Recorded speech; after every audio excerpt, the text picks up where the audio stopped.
Yo, what's good? It's your main nigga behind the trigger. Sitting up here, globe-trotting across the globe with the motherfucking Hugh Hefner Ghostface Road. Let's talk about some restaurants. Some of them have lost their swag when it came to the actual quality of fuel, but they have definitely lost their swag in the name of modern day architecture. Let's get to it. Oh man, first off, let's talk about some motherfucking Taco Bell.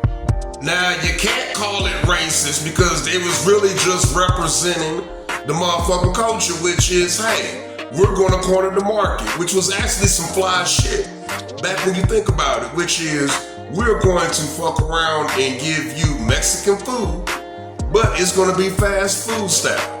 So it may be just a little bit quicker.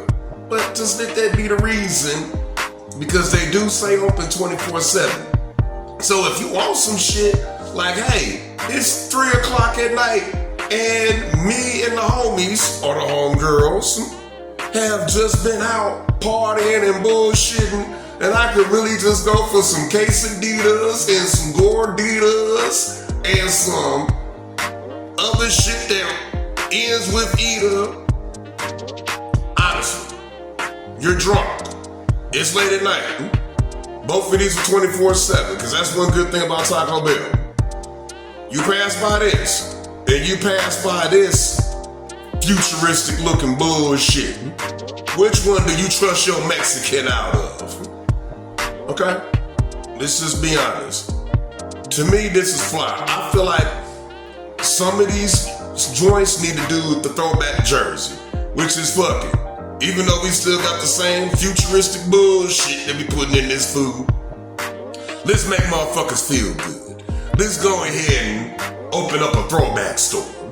I bet you more motherfuckers will probably drive maybe a few extra minutes to go into the throwback store. Or at the very least, a motherfucker will fuck around and post up outside the throwback store and fuck around and take pictures and then get their gorditas and their chalupas and all of that. Woo. It only gets worse. Oh, and before I get up off of Taco Bell's ass, I'm fucking around and giving you a complete timeline. Alright? Now, obviously, I wasn't around in the 60s. Back in the 60s, my parents were babies. Literally. Okay. The 80s one, this is what I can tell you about because I was born in 82. And I can definitely at least tell you about this 1990s one, which is at least it has some swag. I could fuck around and spot that motherfucker from a mile away, literally. And then, once again, which is really what most Taco Bells look like. I think that other shit I showed y'all was a concept, but this is definitely what these soulless ass Taco Bells look like. And this shit right here, I'ma say this shit right here is at least the best compromise, which is we are off into the future. We are off into 2025. So we're closer to 2030 than we are to anything else. I feel like this is just perfect. Architecture, you know what I'm saying, the big ass bell, you're keeping up with somewhat of the color scheme.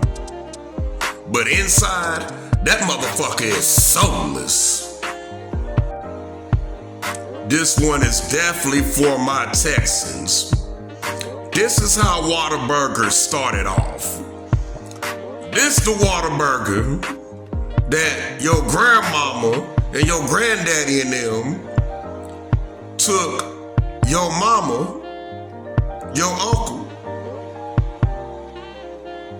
and your auntie, and your daddy and them to.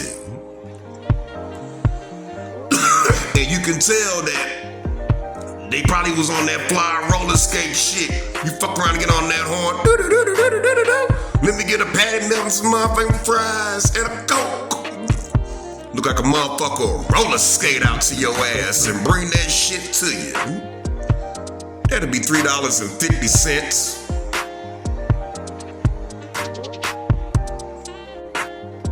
Now I ain't gonna lie, I'm I'm a nigga from St. Louis that had never heard of Whataburger until I got to Dallas, Texas in 2014. But pretty much everybody around me said, you got to try this shit. And Whataburger is the jam. And now at least one thing I'll say about them, and I can only testify from 2014 to now, so I've been here for about 10, 11 years, which is the food is still busting. At least they're keeping up with it. And right now, this is the architecture that I was more used to kind of pulling up on. And I was like, okay, still got some swag to it. Boom, boom, boom, boom, boom. But even they are starting to fall victim because they built a brand new Whataburger up around my job. And this is kind of what it looks like. This motherfucker looks like a bank. If it wasn't for them loud ass colors, if you take them loud ass colors off, this looks like a motherfucking bank. Like I'm finna go in and, I don't know, niggas don't even cash checks no more. I'm finna go in and deposit a check. I'm finna go in and beg for a business loan.